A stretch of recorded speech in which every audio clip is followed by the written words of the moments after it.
it's Tat. Do you want to build a PC with me? I'm sick of daydreaming. I just want the feeling of you in my bed. I'm down to just waste time right below your waistline. Want you by my head. I'm done with all this FaceTime. It's a long time, baby. You're always running in my mind. I'm sick of daydreaming. I don't know. Okay. So, for the people here who are new to PC building, could you please tell us, since this goes, what are the first steps? Get your brother to pick out your parts. Wow. Bruh. It's fiery. Wait, what? Yeah, but what's that? The thing she's taking out, what is it? What kind of screws does it need? There's different types in there. The one that fits. Oh, it seems logical, okay. 3, 4, 5, 6, 7, 8, 9. This will be the first of a few interventions, but considering how difficult it is to find a GPU at a reasonable price right now, I'd recommend securing that first before you commit to using PCPartPicker.com, or in my case, my brother, to figure out compatibility between all of your parts. Otherwise, you might end up wasting some money if your motherboard doesn't support your CPU, for example, or if everything isn't able to fit inside your case. I'd say prioritize your GPU, CPU, everything else, and the case should be the last thing you decide on. Well, my brother would say the RGB RAM sticks are what you buy last, but you can decide on that.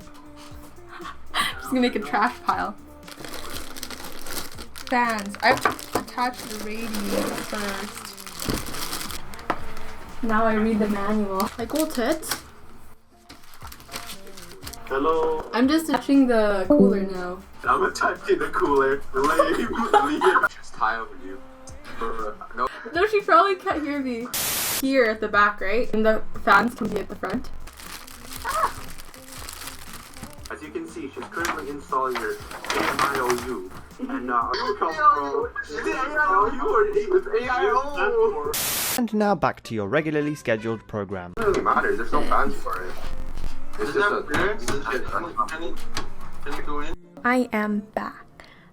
First of all, I wanted to apologize if some of the clips are a little jumpy. I've been using my brother's old laptop and I did my best to cut most of it out, but I'm also still figuring out this whole editing thing, so sorry about that.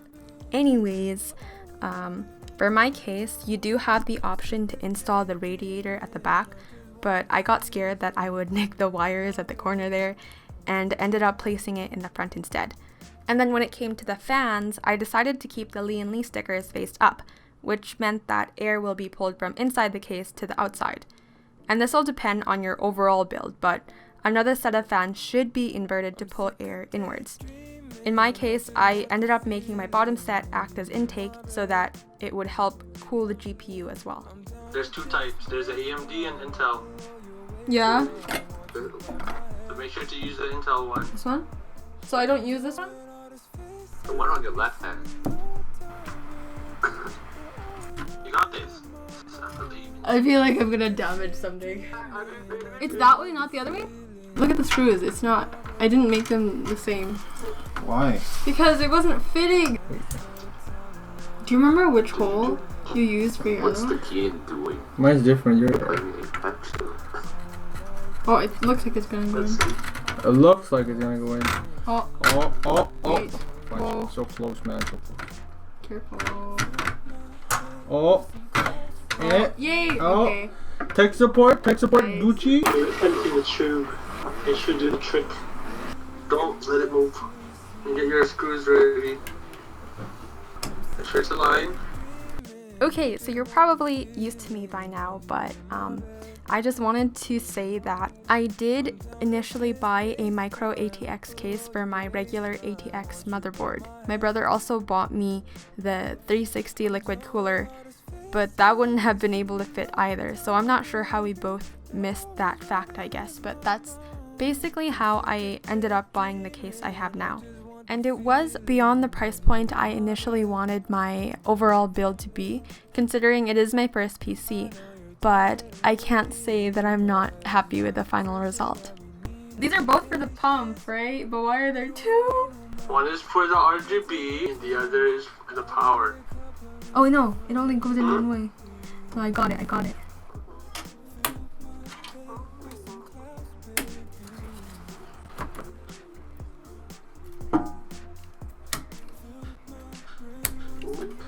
Okay, so I'll be honest and say that I didn't do enough of my own research to complete this PC by myself.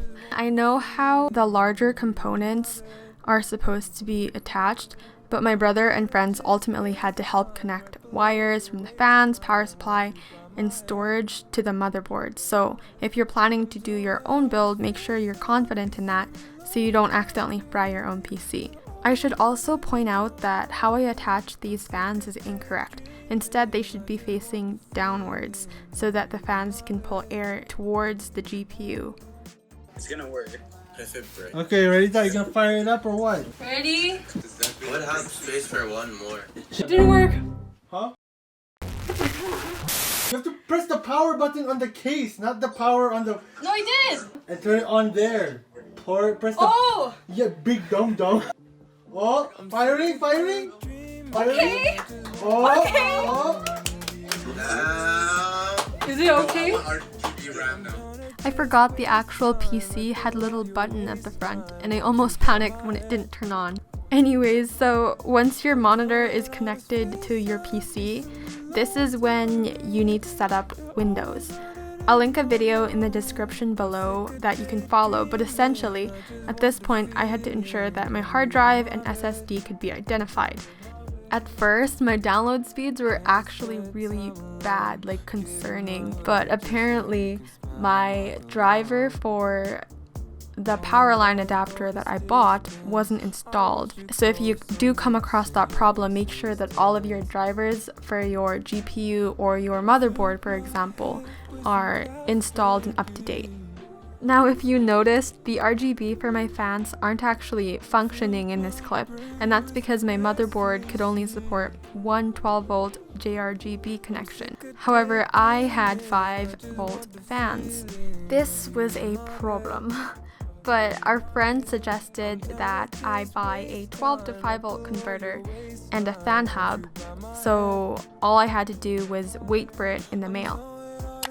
This time around though, before I set up the stream, I decided I would figure out how to connect all of the fans myself, so I made sure to watch a few videos beforehand. What? Oh, this is off to a good start. So I'm going to take this out and then move it to the back over there. It was actually a little difficult to pull it out, so don't be afraid to use some force if you need to. Just be careful you aren't bending any pins on the motherboard. Besides that, I had to do a lot of cable management with the additional fans, but I wasn't able to include any clips. My laptop was really overheating and most of it was frozen in frame, so you'll just have to trust me when I say that the back looks a lot better than before. Look how cute it is. Next, I installed the 3 Lian Li fans at the bottom and moved the bottom Cooler Master fans to the top. And now all we need to do is turn it on, so let's see if I did everything correctly. Oh! Oh! Okay! Oh, it's so fast! Good job. Thanks. It works. It works. So we pretty much reached the end of the video. It took a while to manage all of the wires and cables, but it wasn't too bad in the end. And for anyone that's still here, thank you for sticking through my amateur editing. The entire process was somewhat overwhelming but very gratifying. So if you're able to get your hands on a graphics card, I would seriously recommend building a PC at least once in your life. Thanks for watching. Bye bye. It's been a long time.